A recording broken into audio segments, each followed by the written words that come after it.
name is Cassandra Williamson with Transgender Diverse Veterans of America Action Group, and I'm so glad you're with us today. Thank you so much for watching. We're going to continue our series of discussions on Project 2025, the PDF document, the book, basically. It's a product of the Heritage Foundation. Dr. Kevin Roberts, Paul Dans, and Steve Groves were editors. But Kevin Roberts is the president of Heritage, as well as the person who wrote the foreword in this Project 2025 mandate for leadership. So we're going to continue with that conversation because, there's a lot to cover there. They definitely want to erase, delete, excise, and remove all people who are minorities from the public square. No recognition of them whatsoever. If you don't believe it, just read the foreword. Just read Kevin Roberts' statements about what he thinks, his position on things. He makes it very clear. And I want to make it also clear that they're entitled to these opinions. They're perfectly, we serve for that reason. We serve for them to be able to say and do the things that they believe. However, we disagree with them completely. So, and I just also want to say this too, that if you look at the Project 2025, the whole leadership for mandate thing, the structure of it, if you ignore the content, the structure of this thing, how it breaks it down by agency and department or offices within the executive branch of the U.S. government, you see something there that is really very informative. They've laid it out well. They've organized it well. They've done a really good job of pulling it all together. And, they do a good job. It's very strategically laid out. It's, a well thought out plan. However, the contents suck. That's all, you can really just say that plainly. So let me clear my throat and get a drink here before we go start looking in. Okay, so let's go take a look at Project 2025, folks. Here we go. For the past day, yesterday at noon, I started covering the first chapters in Project 2025, and we just started right down the line. We started right here with the policy section, and I'm sharing the screen now with you. This is from project2025.org website. You can go down through here and just hit the policy button. Right here, the little tab for policy. Click on that, scroll down the page. If you want to download the whole thing, you can do that. Just read the mandate, click on read the mandate thing, and it'll download the entire PDF for you. Don't buy the darn book. I don't know that they have any more left anyway. They apparently sold out. They may have had 20. And I probably had a lot more than that. But they've sold out the book. And to be clear, they've also put $22 million in toward this thing at last count. Oh my God, $22 million to make this thing come out. So why is this a big deal? Why is this a big deal? Well, because Heritage has been around for 50 years. And when Reagan became president and held his hand up in the air and said, "So help me God," January the 20th of 1980, when he did that, Heritage handed off this thing, a mandate for leadership, for the very first version of this. And Reagan already knew about it. They had informed him about it. They had talked about it. He was part of the conversations, and he was ready to go with it. So within the first 180 days, President Reagan, implemented about 2/3 of that document that they had then. And that one was nowhere near as thorough and complete and very well laid out like this Project 2025 is. So they learned from that one. And they learned a lot of things about it in terms of, hey, we need more specificity. And then Trump comes along, and in the first term, President Trump's first term in office, they were all set to go. They did the same similar thing that they had done with Reagan. But however, they didn't have a good structure to it and didn't make the job easier for the new president coming in. And they realized, they learned from that experience that, we got to go ahead and get everybody ready, trained, prepared, and ready to go on day one, right after "So help me God," right after that, and say, hey, look, we've vetted all these people. We've trained them. They've been through our academies. We've spent $22 million making this thing come about. So here we go. We're going to make this thing happen now for you, and you don't have to do a lot of work. They saved the campaign a lot of money in order, they have to prepare for moving into the new offices if they get the presidency. So they've got all these political appointees that they have to make across the whole of the executive branch of the federal government. So they learned then about their mistakes. They weren't quite ready enough. So when Dr. Roberts became president of Heritage Foundation within the past couple of years, then he came in with this vision of having a strict, very good, well laid out and well thought out plan to implement. I mean, very strategically done, folks. Very strategically done. I mean, academy for training all the people for new offices, getting people to sign up for the new roles in these offices, vetting them and testing and training them and making sure they can pass security clearances and all that kind of stuff. This was all part of what Dr. Roberts implemented since he began as president of Heritage. So this Mandate for Leadership Project 2025 is the result of that. And they began working on this as a collaborative effort between numerous organizations from around the country who lean conservative or are conservative, really far over there sometimes, even extremists over on that side. And they started in April of 2022. So once they started that and got the ball rolling, then I think there was a handful of organizations plus speakers and, thought leaders from over on the right, all working together. Many of these people were people that had come from the Trump's executive branch. They were part of his administration. So they brought over a lot of those same kind of ideas that Trump had or that Stephen Miller had and others had there that they wanted to implement across government. And they are collaborating with Heritage on this one. Okay, this big project.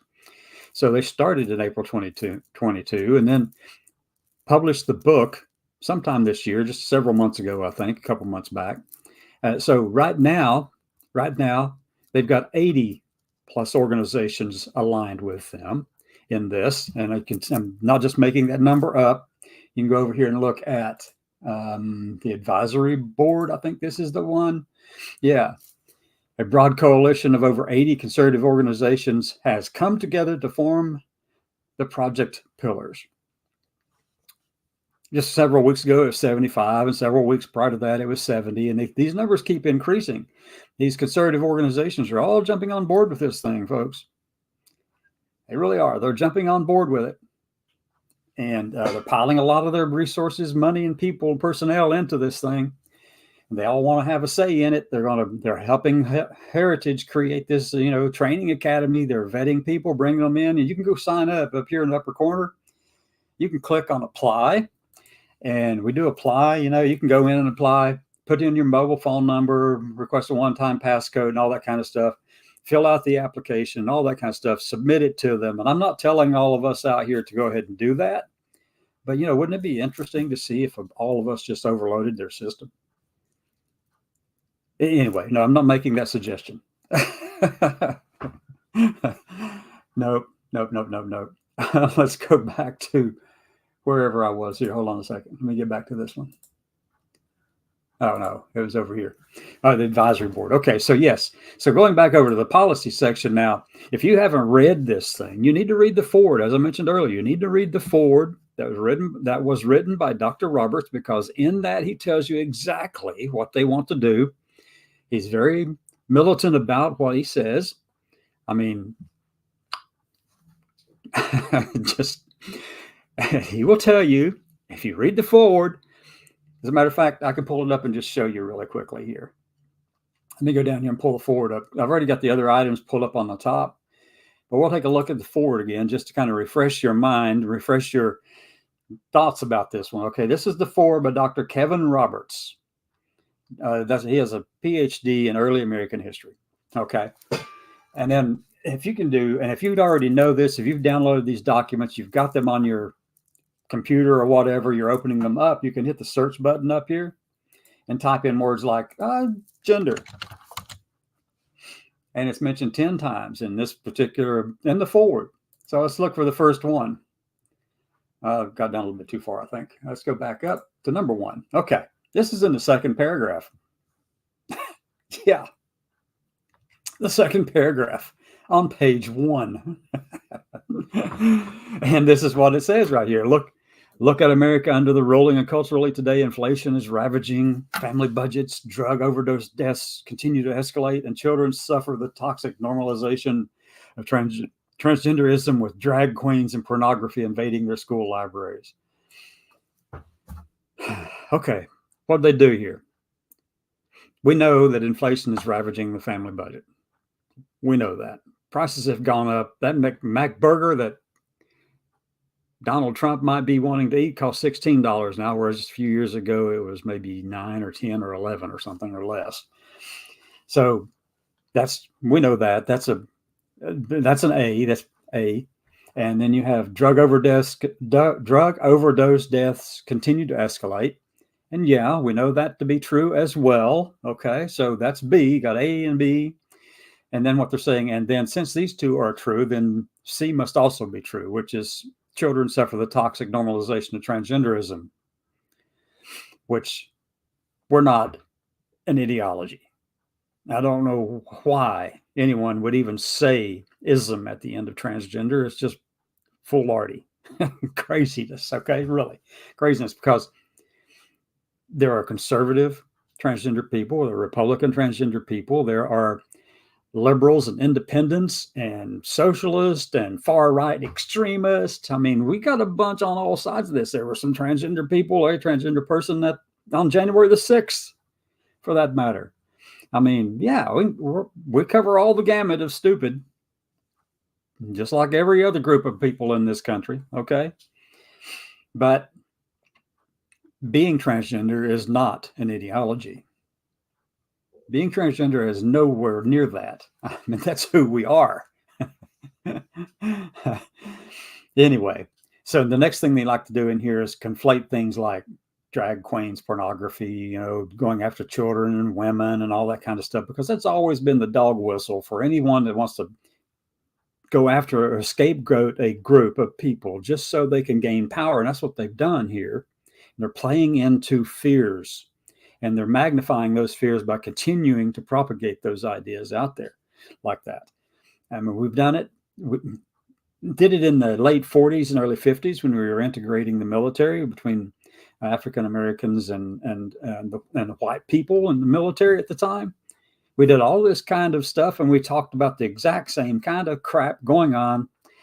Anyway, so we've done it all the time. It's just you go after one group you don't like, you go after the next group you don't like, which was Lavender Scare in the 50s with gays serving in the federal government, and they kicked them all out, about 20,000 of them, because they thought they were a security risk, which, if they had actually just accepted them, there wouldn't have been a security risk. That would have been far easier to do. But no.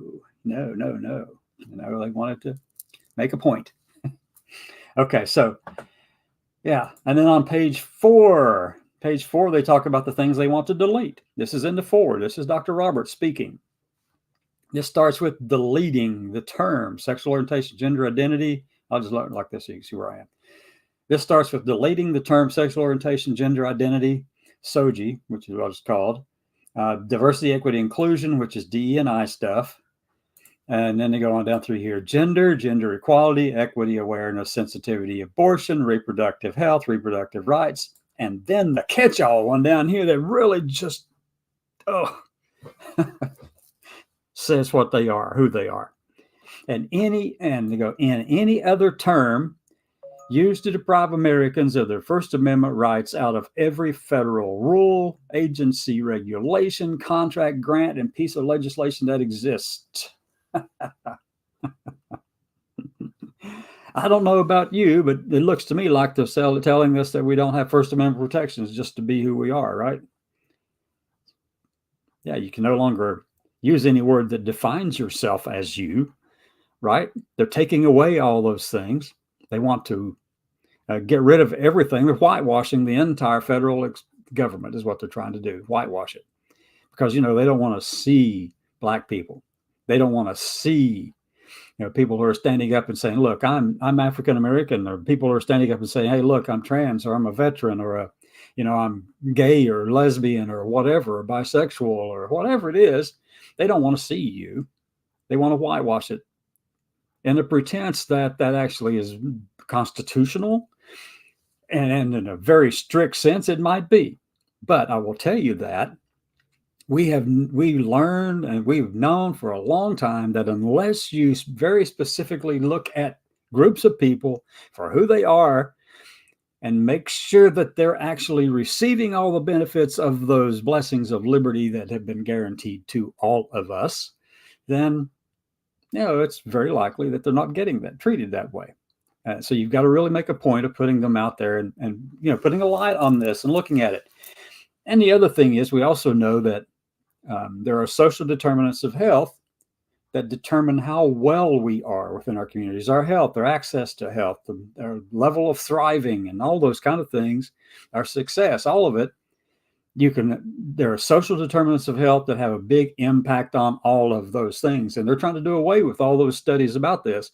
And if you don't think that's the case, well, look, they did include the word grant and all the work that is being done over in the National Institute of Health right now for SOGI, or sexual orientation, gender identity stuff, or all the DE&I offices and people who are looking at understanding the impact of having diverse representation in businesses, in government, and all this kind of thing, because, it actually does help to be able to recognize that those people in those communities actually have a voice that you don't understand.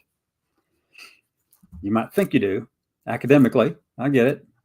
But they have to speak for themselves, and you have to give a place for them to be able to do that. You're not talking about removing the merit qualifications for getting in, but you're talking about also if, you're trying to make sure that you're representative of the people that you actually are talking about. Make sure that table is big enough. Add another chair to the table. Don't try to shrink the table. Anyway, so, they're going after everything. And then they conflate everything else down through here with transgender ideology again, sexualization of children.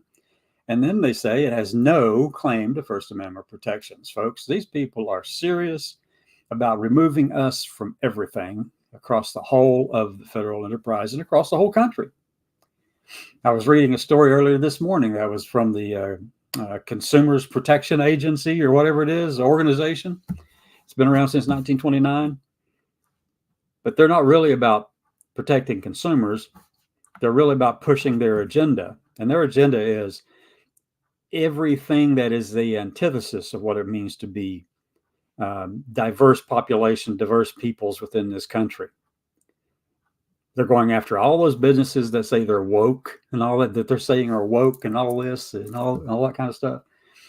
Pointing out Target and, every organization out there, every business out there, anybody. So they're going to try to remove us from the entire public sphere. It's just like the 1 million moms that went after the Macy's Day Parade, Thanksgiving Macy's Day Parade. They went after them because, there was a float in there that had to do with transgender people and gender diverse people. And 1 million moms says, we don't want that. We don't want the children to see those things. And I'm thinking, what the hell's wrong with you? 1 million moms? I don't even know if you're 1 million moms. I think you're probably like 10. But anyway, it's stuff going on. And they're not going to stop. They're not going to stop until they have us all lined up somewhere. And that's really what they want. They've always wanted that. If you think this is new, it's not. Just like them saying all this stuff all happened recently with transgender people coming out. And no, that's not the case. We've been around forever. Everywhere. We have been in every culture in the world from the beginning, from when we first took those steps out of the trees. We've been part of this. Been there all along. You can find references to us in different words, using different words, going all the way back to the Assyrians, probably even further back than that. Way back when, folks. All right, so let's get out of the forward because I just spent some time in that one just to kind of bring you up to date. The next thing I want to talk about is, I'm not going to log into that thing. I have no interest in logging in. So we're going over to Chapter 10. This is Chapter 10, Department of Agriculture, from Project 2025. 2023 is when it was written and published, okay? So this is Chapter 10 on the Department of Agriculture. It's written by Darren Bast.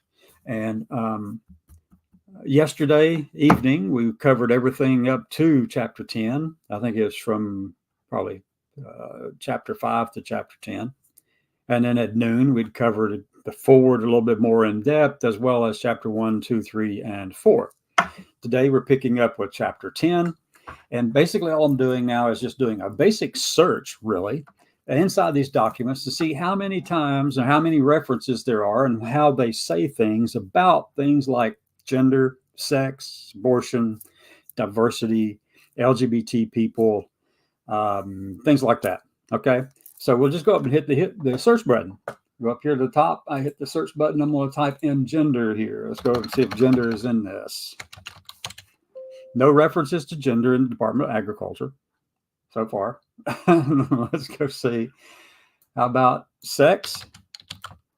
No references to sex in the Department of Agriculture. Let's go with diversity. Diversity is in here, but it has to do with to sustain the health, diversity, and productivity of the nation's forests and grasslands. Okay, so that's not one we want. There's only one reference to diversity in here. Abortion.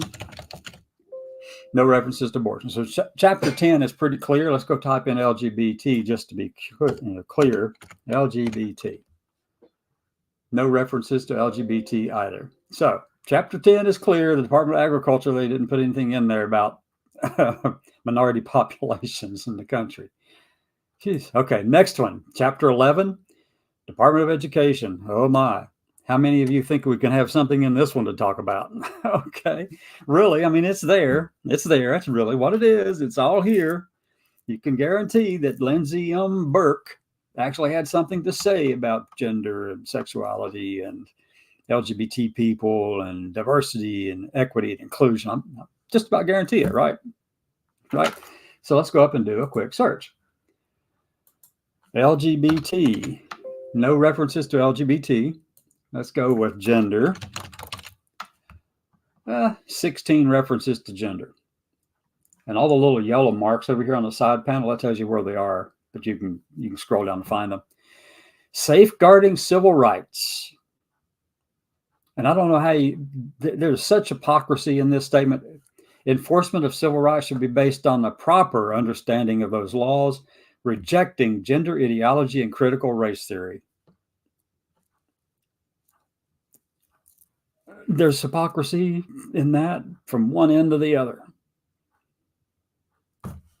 Because you're not safeguarding our rights. And look, it's not gender ideology. Stop with that crap, okay? It's not that at all. Every person has a gender. Every person has a genetic sex. Every person has an anatomical sex. And none of the three have to align with each other. They do for a large percentage of the population, the vast majority of any given population, anywhere across the world, and at any time period. Every person has a genetic sex, an anatomical sex, and a gender. And how you express your gender, well, that's up to you. And it's different from culture to culture, okay? How you display your sex to other people, how you display your gender, I should say, to other people, your communities, your family, your culture, your church, all those kind of things, your synagogue or whatever it might be, or your mosque. There's a way that gender is culturally defined within your communities. But everyone has one. There's not a single person on this planet who does not have a gender or a way of expressing their gender. And it's entirely up to them how they express that, or express means just to show it, how they display that for other people to see.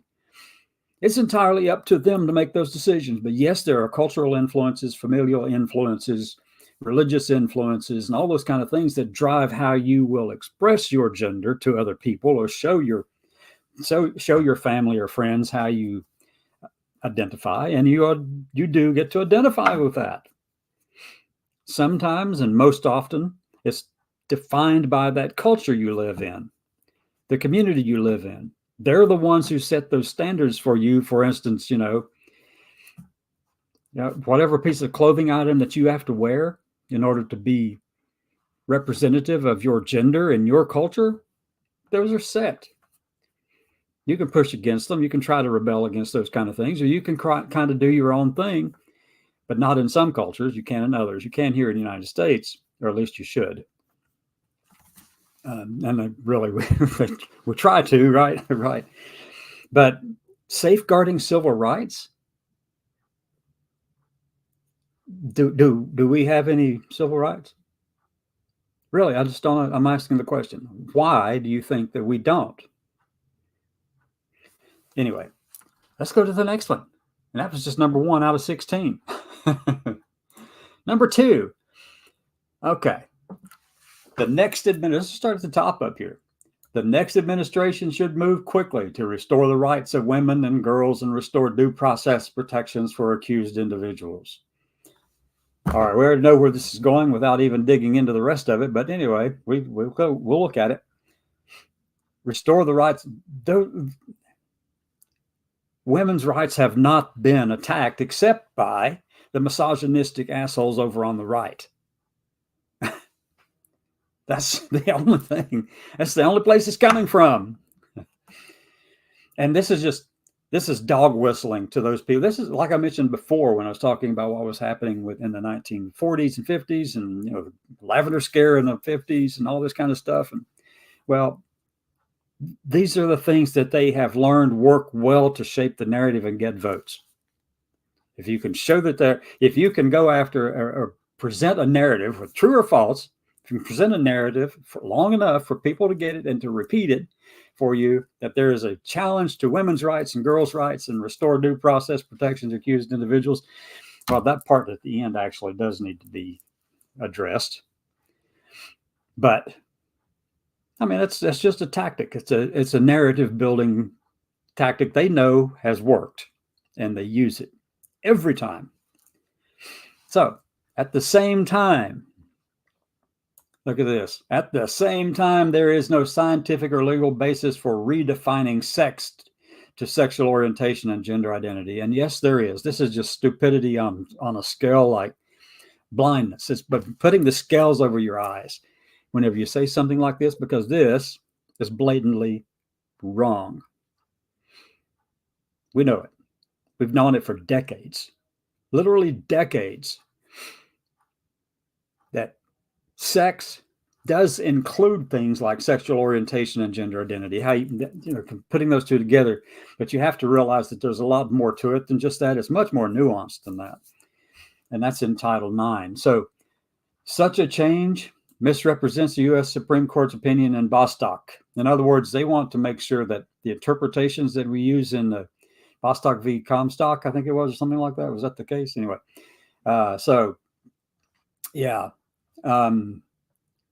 threatens the American system of federalism. No, it doesn't.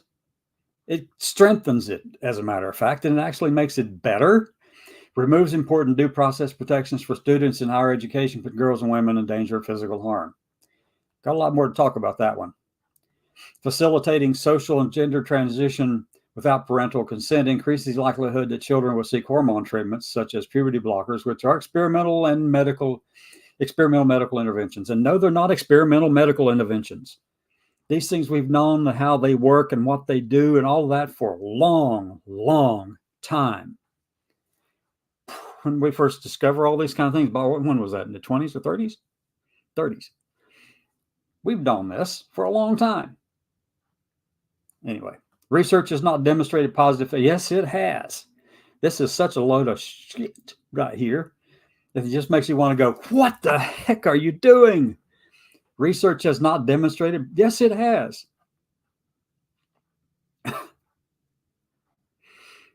Well, all they're trying to do is find a reason, whether legitimate or not, to justify their beliefs, their religious beliefs.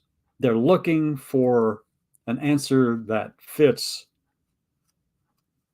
They're looking for an answer to the question they're asking, but only as long as the answer is sufficient for them to be able to keep promoting their religious beliefs or Christian nationalism or religious nationalism, fascism, theocratic fascism, by shrouding it in pseudoscience. That's all they're doing. That's all they did. Okay, let's go on down. That's just number 2 and 3, I think. The next administration should abandon this change, redefining sex to mean sexual orientation, gender identity in Title IX immediately across all departments. It's just, the stupidity here is just astounding.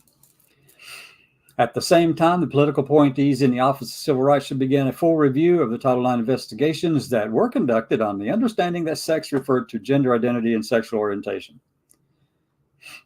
Ba, ba, ba, ba, ba. Yeah, they're going after it, folks. They just don't like LGBT people. They don't like minorities. Don't believe it? Read this thing. It's terrifying. Let's find the next reference here. Okay. They again say it. Since the 1940s, Since the 1940s, federal lawmakers have generally expanded these meal programs, creating an entitlement for nearly all students, regardless of family income levels, and have turned the meal programs into some of the most wasteful federal programs in Washington. Oh, wow. Okay. Yeah. Go ahead. Take the food away from the kids. Now the USDA is threatening to withhold federal taxpayer spending for these meals from schools that do not implement Title IX of the Education Amendments 1972, so that the term sex is replaced with sexual orientation, gender identity. And what is the freaking problem with feeding LGBT kids?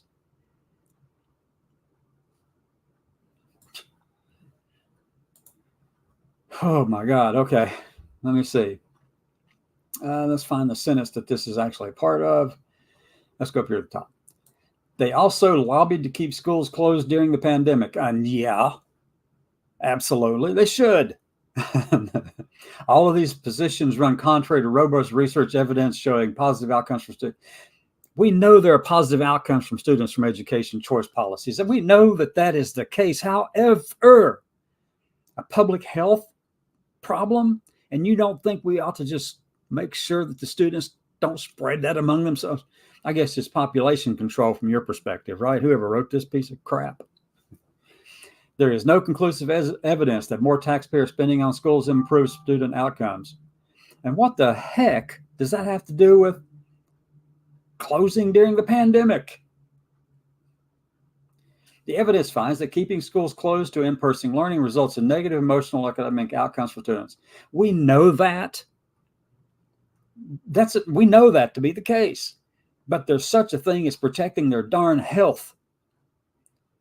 Furthermore, the union promotes radical racial and gender ideologies in schools that parents oppose, according to the National Representative Survey. It was a National Representative Survey of, really handpicked it from the far right. 1 million moms, or Moms for Liberty, or libs of TikTok, or whatever you want to call them. Yeah, bull. And they're talking about the, let me see, NEA, the National Education Association. All right, let's go on down. Go on down. All right, so what's this section all about? Again, specifically for K through 12 systems under federal authority, Congress and next administration should support existing state and federal civil rights laws and add to such laws a prohibition on compelled speech. Hypocrisy reigns, folks. Hypocrisy reigns. Okay, advancing legal protections for parental rights in education. So this is what this is under. And then this uncertain, let me see what they're talking about. While the U.S., I'll just read it. While the U.S. Supreme Court and other federal courts have consistently recognized that parents have the right and duty to direct the care and upbringing of their children, they have not always treated parental rights as co-equal to other fundamental rights, like free speech or the free exercise of religion. As a result, some courts treat parental rights as a second-tier right and do not properly safeguard those rights against government infringement. The courts vary greatly over which species of constitutional review or rational basis, intermediate scrutiny, or strict scrutiny to apply to parental rights cases. Okay, this uncertainty, This uncertainty has emboldened federal agencies to promote rules and policies that infringe on parental rights. For example, under the Biden administration proposed Title IX regulation, schools could be required to assist a child with social or medical gender transition without parental consent, or to withhold information from parents about a child's social transition. This is not a black and white issue, folks. No matter how much you want to make it that, There are parents out there who have absolutely no clue and would absolutely strangle their kids if they came back home and said, or if they came home and said, "Oh, look, Mom, I think I'm gay or lesbian or trans." There are parents out there who are just that crazy. And if the student is warning these school teachers and school leaders about that, and then the school is not taking action to protect those children, then you've got to have a room for some discussions here. Okay, not black and white. Don't make this a federal process where you go click. If you do this, you can't do that or whatever. You've got to give the teachers and the counselors and the students and the parents the ability to see what's going on in the interest of protecting the kids.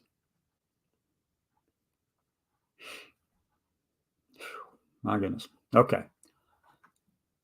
Oh, wait.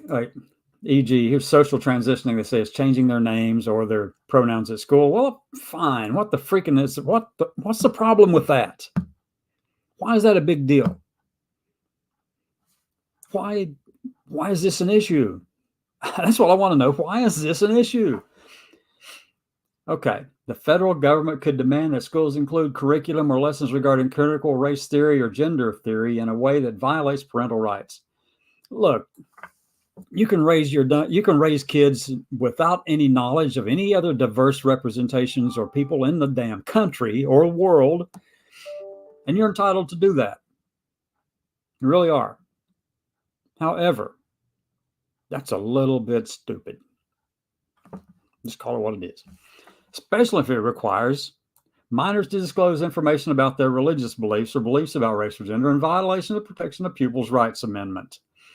Absolutely. No problem with that part. To remedy the lack of clear and robust protection for parental rights, the next administration should work to pass federal parents' rights Bill of Rights that restores parental rights to a top-tier right. Okay, such legislation qualifying. Okay, all right. Further ensure that any regulation that could impact parental rights contains similar protections and require federal agencies to demonstrate that their action meets strict scrutiny before a final rule is promulgated. Okay, so let's go on down. Ta-da. I already read that one. Nope. These congressional actions should be carefully reviewed to make sure they complement state parents' Bill of Rights, such as those passed in Georgia, Florida, Montana, Wyoming, Idaho, Oklahoma, Virginia, and Arizona. Yeah, not. Oh my gosh. Okay. As documented by writers such as Abigail Shearer and others, the American Society of Plastic Surgeons documented a fourfold increase in the number of biological girls seeking gender surgery between 16 and 17. And you know why? They were there all along. But they finally felt like they were free enough to tell people about it. Statistically, the numbers overall in any given population is 0.6 to 0.7, or maybe 0.8%. It's somewhere down. It's less than 1% of people who are actually going to identify as some gender other than their anatomical or genetic sex. Okay? And that holds true regardless. Anyway, so there's an increase, but yeah, there's a reason for it. People felt free to actually come out then, right? And tell people. No problem. Let's go to the next one. The next administration should take particular note of how radical gender ideology is having a devastating effect on school-age children today, especially young girls. They do it again here. They're pointing out girls and women and all this kind of stuff, because there's this paternalistic instinct within the ultra far right Christian nationalist, theocratic, fascist bunch of people over here trying to put their views of this country on all of us. Okay, let's go on down. That's number 13 here. School officials in some states are requiring teachers and other school employees to accept a minor child's decision to assume a different gender while at school without notifying parents. Fine. How many of your kids go to school and on the outside, they got this big thick sweater on, they walk out the door, they got the sweater and the hood on, but as soon as they get to school, they'll take that thing off and they got a tank top on. But they were trying to keep mom from knowing about it. Is the teacher supposed to run back to the parents and say, your child came today with a big old sweater on and looked all this way or that way, and then took the sweater off, and underneath was this tank top? Same shit. Okay. Furthermore, research from Claremont Institute is one of those organizations that has supported this particular document. It's one of those far-right extremist organizations out there, conservative think tank. Use the word think loosely. Okay. Furthermore, research from Claremont Institute used documents provided by a whistleblower demonstrating how educators, Department of Defense schools around the world are using radical gender theory and critical race theory in their lessons. Oh my. I'm getting I keep forgetting the darn word. Oh my gosh, yes. The flutters? No, that's not it. Vapors. Getting the vapors. They're mentioning gender and they're mentioning race. Oh my God. Whew. We don't do that down here in Alabama. No, we can't have those words talked about. Okay. We could make a really funny skit about the stupidity of this. We really could. And this is the education department. This is just an education department, folks. That's number 14. There's 15. Such ideas. Wait. This institutional material discards biology and no, it doesn't. You freaking idiots. It does not disregard biology. It doesn't at all. You've got to be dense as a freaking block of lead to think something like that. But, this narrative sells because you've got this down. You know what the narrative is that works for you and your base for you to maintain power and to implement your views of what America should look like on the rest of us who couldn't give a damn about what you believe. Oh, okay. Let me start over. This institutional material disregards biology in favor of political indoctrination and applies critical race theory's core tenets advocating for more racial discrimination. No, it doesn't. Y'all are full of shit. Can I see that? Y'all are full of shit. Such ideas are highly unpopular among parents. No, they're highly unpopular among, 1 million moms, lives from TikTok, Moms for Liberty, that bunch over there, way over there. But no, no. National Representative Survey. And they throw this stuff out there to make it sound like it's actually representative, when in fact it was just representative of one particular group of people. And the course material attempts to indoctrinate students with radical ideas about race and the ambiguous concept of gender. There's nothing ambiguous about gender. Anyway. Let's go to number 16. Where's this one? Transparency around program and DEI influence. The next president should issue a series of executive orders requiring an accounting of how federal programs and grants spread DEI, CRT, gender ideology, a review of outcomes for Gear Up in the 21st Century Grants Program, the reissuing of the report on school safety from 2018 with updated information, the release of a report to Congress on how to consolidate the department and trim non-essential employees. I don't see their goal is to close the Department of Education anyway. They don't like the darn thing. Because why do we want any kind of really standardized kind of education in this country anyway for the national interest, right? Okay, the report on the negative influence of action civics on students' understanding of history and civics and a disposition toward the United States. Action civics. An update of the Coleman report to show the impact of family structure on student achievement. And, obviously the family is defined as here, just one man, one woman, and children. A full accounting of CARES Act. A report on how many dollars make their way to the classroom in every federal education grant and program. Pursue antitrust against accreditors. The president should issue an executive order pursuing antitrust against college accreditors, especially the American Bar Association. Lord, behold, if you have any diversity within your organizations, right? Are you talking about any of those things? Wow, somebody's got some really hurt feelings over here. I think we could make a whole story about all that one. So that was the end of the gender look discovery within the Department of Education. Let's go look at LGBT. Let's see if that's in here. Nope, LGBT is not in there. DIVERS, diverse. Let's look at diverse schools, mission of diverse schools in the nation's capital. The list of approved accreditors is entirely too small to serve the mission of the diverse schools in the nation's capital. Although the accreditation regulation should be removed entirely by Congress. In other words, they don't want your school to have to go through any kind of accreditation process to show that they're actually good schools, good teachers. Yeah, that's what they don't want. No, they want to be able to throw you out there to the, I don't know, the far right ultra Christian people or ultra religious people. It doesn't matter which one you are. Whew, my goodness. Let's see, there's 3 of those. So let me go, where were the first ones? That was number 1, first set of school options, mission, okay.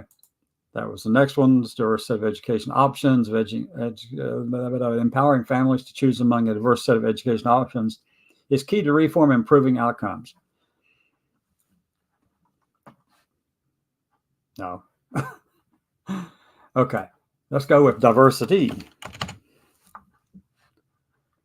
Okay, the very first one, this is number 4. Let me go back up to number 1. Let's go to number 1, top of the document. Such diversity, let's see, our post-secondary institutions should also reflect such diversity with room for not only traditional liberal arts colleges and research universities, but also faith-based institutions, career schools, military academies, and lifelong learning programs. Okay. Yeah, let's just go spend money on everything that is just full of crap. Okay, let's do that. Number 2, although student loans and grants should ultimately be restored to the private sector. Now, the government has a huge role in actually taking care of grants and getting money to be spent for research. Federal secondary education investments should bolster economic growth, and recipient institutions should nourish academic freedom and embrace intellectual diversity. They do already. But just because, they know that certain things are not worth their time, sorry to offend you if it's not worth your time. Let's go down to number 3. Okay. Diversity grants. Okay, here we go. What is this one all about, folks? Intellectual diversity. That has not, however, been the track record of federal higher education policy or of the many institutions of higher education that are hostile to free expression, open academic inquiry, and American exceptionalism. Okay, for one thing in here, this whole thing is a line of bullshit. Not hostile to free expression. Some of them might be, and there are left and right on this issue, doing things that are hostile to free expression from either the right side or the left. Both sides are trying to do the same thing. Open academic inquiry, absolutely open academic inquiry. Don't have a problem with that. I mean, as far as I know, it's already there. It's still there. American exceptionalism, for one thing, that's propaganda. It really is. If you know anything about American history, we've got a lot of bumpy, rough spots in our nation, but you don't have to propagandize kids and people in post-secondary schools or whatever. You don't have to propagandize them with that. If you have open academic inquiry, guess what? They'll realize that, yeah, this might be one of the better nations on earth, but it's not the only one. That doesn't make, we represent what, 4.5% of the global population, but yet we think we're the best of all. Give me a break. Federal post-secondary policy should be more than massive, inefficient, and open-ended subsidies to traditional colleges and universities. It should be rebalanced to focus more on bolstering the workforce skills of Americans who have no interest in pursuing a 4-year academic degree. And, I've got that. That's fine. It should reflect a fuller picture of learning after high school, placing apprenticeship programs of all types in career and technical education on an even playing field with degrees from colleges and universities. Okay, yeah, I got no problem with that. We actually need skilled technicians doing all kinds of things, and some people just don't want to go to college to get that degree. Rather than continuing to buttress a higher education establishment captured by woke diversicrats, you've got to be freaking kidding me. And a de facto monopoly enforced by the federal accreditation cartel, federal post-secondary education policy should prepare students for jobs in a dynamic economy, nurture institutional diversity, and expose schools to greater market forces.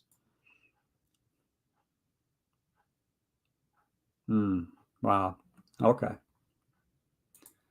Next. Okay, so this one is unnecessarily, let me go look and see what we're looking at here. Higher education accreditation reform. Okay. We just looked at some of that. Where does this sentence start? Oh, of particular concern are efforts by many accreditation agencies to lever their title. What is that? Somebody tell me. 6? Yeah, it's 6. Title 6, student loans and grants. Gatekeeper roles to force institutions to adopt policies that have nothing to do with academic quality assurance and student outcomes. And actually they do, but you're just too blind to see it. One egregious example of this is the extent to which accreditors have forced colleges and universities, many of them faith-based institutions, to adopt diversity, equity, inclusion policies that conflict with federal civil rights laws, states' laws, and the institutional mission and culture of the schools. Perhaps more disturbingly, accreditors, while professing support for academic freedom and campus free speech, have presided over a precipitous decline in both over the past decade. Just because you can't keep up with the changes in thought doesn't mean that it hasn't been there. Despite maintaining criteria that demand such policies, accreditors have done nothing to dampen the illiberal chill that has swept across American campuses over the past decade. You know, this argument has been made for 100 years. Same argument, made for over 100 years, folks. Oh my God, okay. Prohibit accreditation agencies from leveraging their Title VI gatekeeper role to mandate that educational institutions adopt diversity, equity, inclusion policies. Okay? Yeah, we just don't want that. I mean, come on. Cap indirect costs that universities. Currently, the federal government pays a portion of the overhead expenses associated with university-based research, known as indirect costs. These reimbursements cross-subsidize leftist agendas and the research of billion-dollar organizations such as Google and the Ford Foundation. Universities also use this influx of cash to pay for diversity, equity, inclusion efforts. Okay, all right, fine.